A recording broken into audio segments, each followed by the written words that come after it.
NEET में क्यों लाएं 500 नंबर, ये तो सब जानते हैं। नीट में कैसे लाएं 500 नंबर, ये जानने के लिए सब्सक्राइब करें और बेल आइकॉन पे क्लिक करें।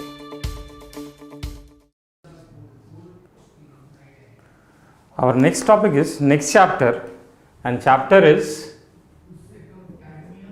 biological classification. ठीक है, ये जो चैप्टर है ये काफ़ी इंपॉर्टेंट चैप्टर है।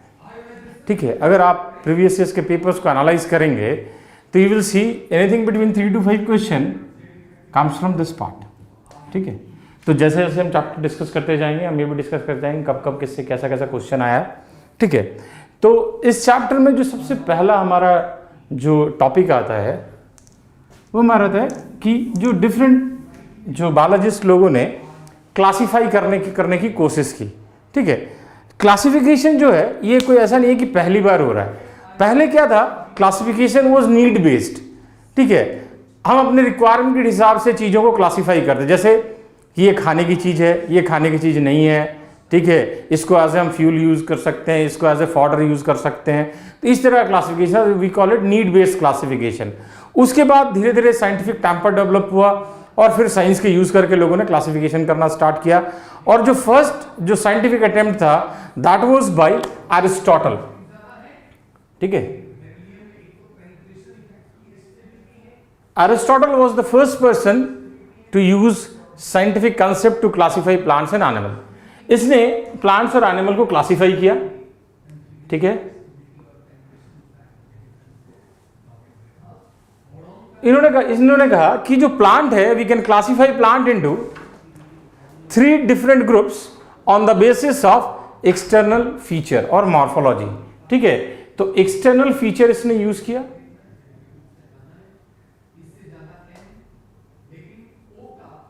ठीक है, और इसके बेसिस पे कहा इसने कि plant can be divided into tree, shrub and herb. ठीक है, ये 3 ग्रुप था प्लांट का on the basis of external morphology. उसके बाद इन्होंने कहा कि ये जो एनिमल है, एनिमल को हम 2 डिफरेंट ग्रुप में डिवाइड कर सकते हैं and those 2 different group are with RBC and without RBC.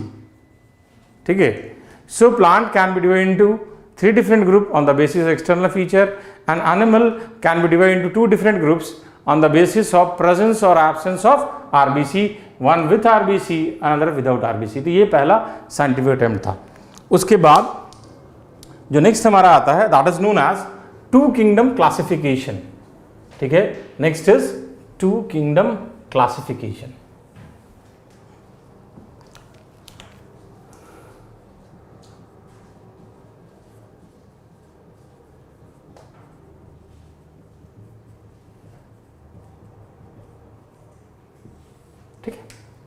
ये जो 2 किंगडम क्लासिफिकेशन है इसको जो प्रपोज किया था it was proposed by Carolus Linnaeus. पहले भी आपने इनका नाम सुना हुआ है। ठीक है, फादर ऑफ टैक्सोनॉमी। तो कार्लस लीनियस ने एक क्राइटेरिया लिया। ठीक है, और उसके बेसिस पे लिविंग ऑर्गेनिज्म को 2 सेपरेट किंगडम में क्लासीफाई किया and that criteria was cell wall. इसने कहा कि all those organism which are without cell wall comes under animal and those with cell wall comes under plant. That is 2 kingdom, that is Animalia and Plantae। ये इसने 2 kingdom बनाए। अब इसने एक simple criteria लिया, प्रेजेंस और absence of wall. अब अगर आप सिंगल क्राइटेरिया पे क्लासिफिकेशन कर रहे हो तो ऑब्वियसली उसमें इनहेरेंट बहुत सारे ड्रॉबैक होंगे। अगर आप इस क्लासिफिकेशन सिस्टम का ड्रॉबैक देखें तो मेजर ड्रॉबैक क्या है, तो मेजर ड्रॉबैक इसमें 3 है। पहला ड्रॉबैक ये है कि अगर आप देखेंगे कि इसने क्या किया, बैक्टीरिया के पास भी सेल वॉल है और फंजाई और प्लांट के पास भी सेल वॉल है। मतलब बैक्टीरिया, फंजाई और जो प्लांट है they are placed in single kingdom, that is kingdom plantae, which is not acceptable because of various reason. पहला, he grouped prokaryote with eukaryote, ठीक है, that is prokaryotic bacteria is grouped with eukaryotic fungi और plant. Second जो इसका drawback था, grouped unicellular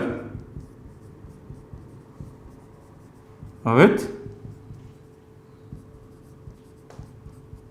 multicellular, that is unicellular bacteria is grouped with multicellular fungi and plantae।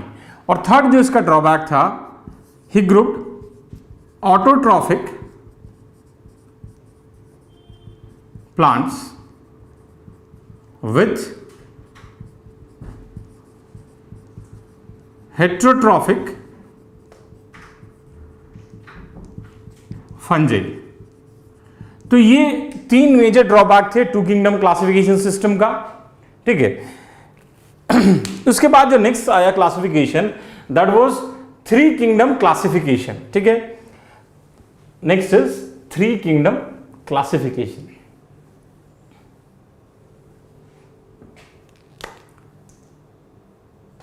ठीक है, three kingdom classification. This was given by Ernst Haeckel, ठीक है। इसने एक नया किंगडम क्रिएट किया and that kingdom was Protista, that kingdom was Protista and this kingdom includes all unicellular eukaryotic organism. So this kingdom protista includes all unicellular eukaryotic organism irrespective of whether they are autotrophic और heterotrophic. मतलब single सा criteria था, अगर वो unicellular eukaryotic है they will be placed in kingdom protista. उससे कोई फर्क नहीं पड़ता कि वो खाना अपना खुद बना सकते हैं, दैट इज ऑटोट्रॉफिक है, कि खाने के लिए किसी और पर डिपेंडेंट है, दैट इज हेट्रोट्रॉफिक है। तो ये इनका थ्री किंगडम क्लासिफिकेशन था। दो किंगडम जो थे वो प्लांटी और एनिमेलिया था। नेक्स्ट जो आता है that is four kingdom classification. Next is four kingdom classification. ये जो फोर किंगडम क्लासिफिकेशन है that was given bye Copeland, ठीक है। कॉपलैंड ने एक नया किंगडम बनाया and that kingdom was mycota, ठीक है। This kingdom mycota includes all unicellular, और यूनिसेलुलर छोड़ दीजिए इसको, all prokaryotic organism। This kingdom includes all prokaryotic organism, ठीक है। ये जो किंगडम माइकोटा जो नेम था इसको बाद में चेंज करके क्या कर दिया गया, मोनेरा, ठीक है। Name was change to Monera by Allen and डोहाटी, ठीक है। So Mycota becomes Monera by Allen and Doherty and this kingdom includes all prokaryotic organism। Next हमारा आता है five kingdom classification.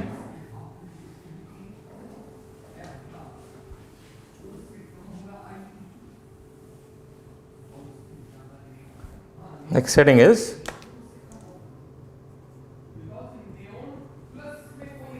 Five kingdom classification, ठीक है। This was given by R.H. Whittaker in 1969, ठीक है। अब ये क्वेश्चन आता है कि फाइव किंगडम क्लासिफिकेशन का जरूरत क्या था, was the need for this five kingdom classification.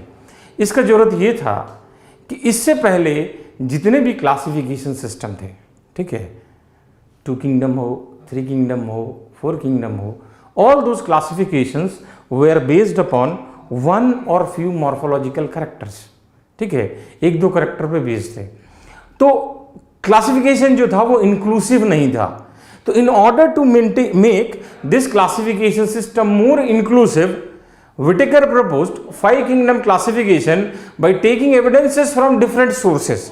बहुत सारे सोर्सेस से उसने एविडेंस लिया और उसके बाद उसने 5 किंगडम को प्रपोज किया। ठीक है ना। अब ये जो 5 किंगडम क्लासिफिकेशन है, इसमें क्या क्या उसने लिया, आप इसको वन बाय वन देखते हैं। पहले तो इसने एक जो कंसीडर किया character, that was cell type. ठीक है, then nuclear membrane, cell type, nuclear membrane, then next is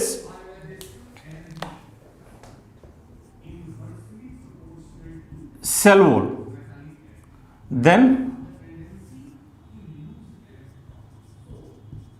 mode of nutrition, next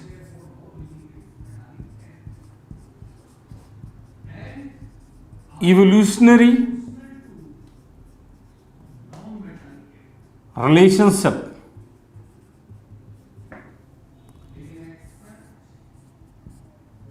ecological role, next body organization।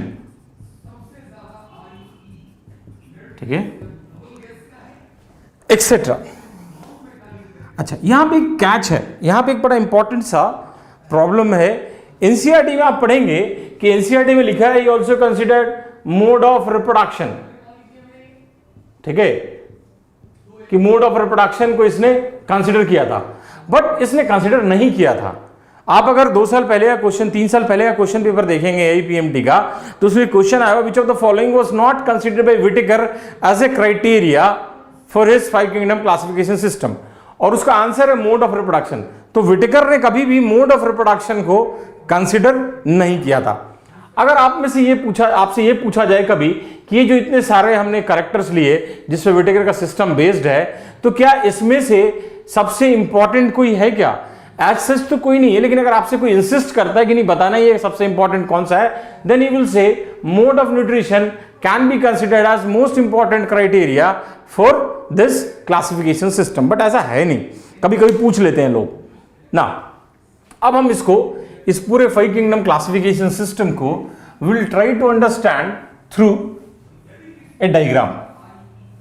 ठीक है, एक डायग्राम के थ्रू इसको हम समझने की कोशिश करते हैं, और उसके बाद ये डायग्राम आप बना लेंगे, आपको ये हेल्प करेगा आगे भी रिवाइज करने में। ठीक है ना।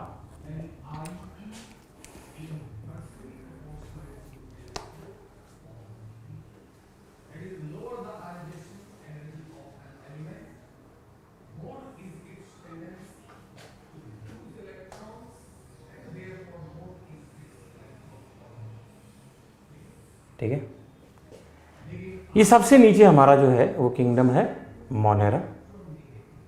ठीक है, ये किंगडम हमारा है प्रोटिस्टा, ये किंगडम है हमारा fungi, this is Plantae and this is animalia. ठीक है, अगर आपसे कभी पूछा जाए कि लाइफ कहाँ से इवॉल्व हुआ है, ऐसे आप लोग इवोल्यूशन में पढ़ेंगे, तो हम कहते हैं कि प्रोजीनोट था, प्रोजीनोट से ये मोनेरा आया, फिर आगे चलता है। अब एक एक करके हम लोग जो करेक्टर आपको इनलिस्ट कराया हमने, एक एक करेक्टर को हम इस डायग्राम में देखते हैं कहाँ पे प्लेस होता है। सबसे पहले अगर हम देखें सेल टाइप, अगर मैं एक लाइन ऐसे करके ड्रॉ करूँ, ठीक है, ये जो रेड लाइन है, ठीक है, ये रेड लाइन के नीचे जितने भी, ये हमारा क्या चल रहा है, सेल टाइप। तो ये रेड लाइन के नीचे जितने ऑर्गेनिज्म है हमारे, वो क्या है, दे आर प्रोकैरियोट। ठीक है, इस लाइन के ऊपर जो है दे आर यूकैरियोट। ठीक है, अगर नेक्स्ट जो कैरेक्टर था वो न्यूक्लियर एनवेलप था, तो अगर हम प्रोकैरियोट में देखें तो यहाँ पे न्यूक्लियर एनवेलप जो होता है और न्यूक्लियर मेम्ब्रेन जो होता है वो क्या होता है, एब्सेंट होता है। और यूकैरियोट में अगर हम देखें तो हम कहते हैं nuclear membrane is present. Okay, अब अगर हम बॉडी ऑर्गेनाइजेशन की बात करें, ठीक है,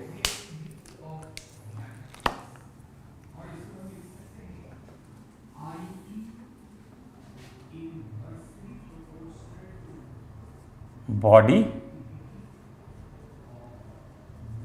ऑर्गेनाइजेशन, ठीक है, तो इस लाइन के नीचे जितने भी ऑर्गेनिज्म प्रेजेंट है वो क्या है? दे आर यूनी सेलुलर, और इस लाइन के ऊपर जितने भी प्रेजेंट है वो क्या है? मल्टी सेलुलर, ठीक है। अब अगर हम सेल वॉल देखें, ठीक है, तो अगर सेल वॉल पे देखें तो एनिमल में हम क्या कहते हैं? सेल वॉल इज एब्सेंट, ठीक है। In case of plant, cell wall is cellulosic, और अगर हम फंजाई में देखें तो हम कहते हैं कि cell wall is of chitin, ठीक है। प्रोटिस्ट में अगर हम देखें तो प्रोटिस्ट में इन some cell wall is cellulosic, ठीक है। जैसे स्लाइम वॉल में हम लोग कहते हैं कि during unfavourable condition spore is produced which contains cellulosic cell wall, ठीक है। और मोनेरा में अगर हम देखें तो cell wall is made up of peptidoglycan mainly. तो पेप्टिडोग्लाइकन क्या है? This is amino acid plus sugar. ये हम लोग डिटेल में करेंगे जब हम लोग मोनेरा करेंगे, ठीक है। अब नेक्स्ट कैरेक्टर अगर हम देखें, अगर हम इवोल्यूशनरी रिलेशनशिप की बात करें तो हम क्या कहते हैं कि ये जो मोनेरा है इससे प्रोटिस्ट आया है, प्रोटिस्ट से फिर फंजाई, प्लांटी और animalia. That means this kingdom protista serves as a connecting link between kingdom monera and rest of the multicellular kingdom. So this is our line of evolution, this is our line of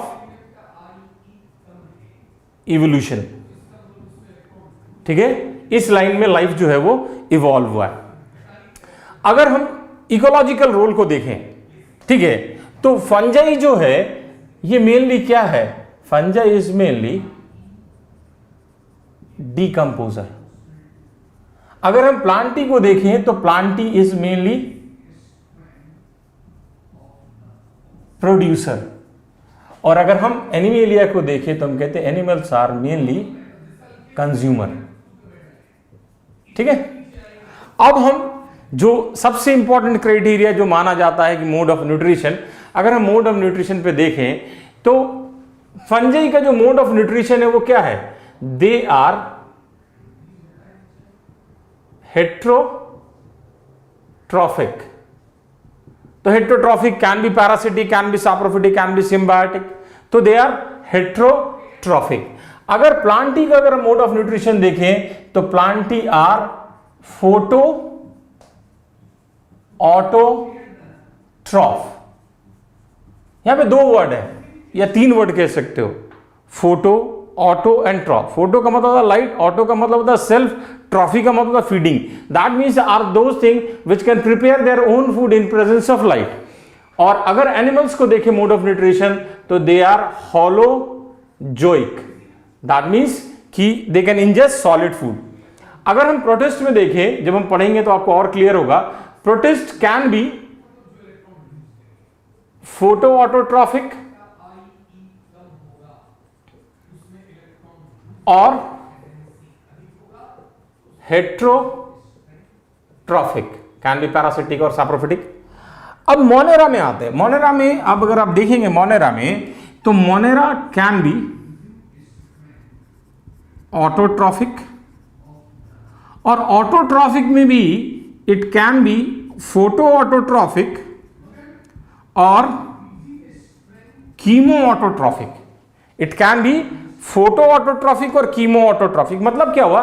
it can prepare its food in presence of light, और there are certain bacteria which can oxidize inorganic substance, and during the process of oxidation there is release of energy, and that energy is stored in form of ATP, and that ATP is utilized for the synthesis of food.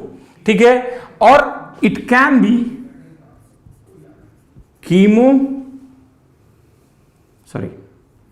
it can be heterotrophic.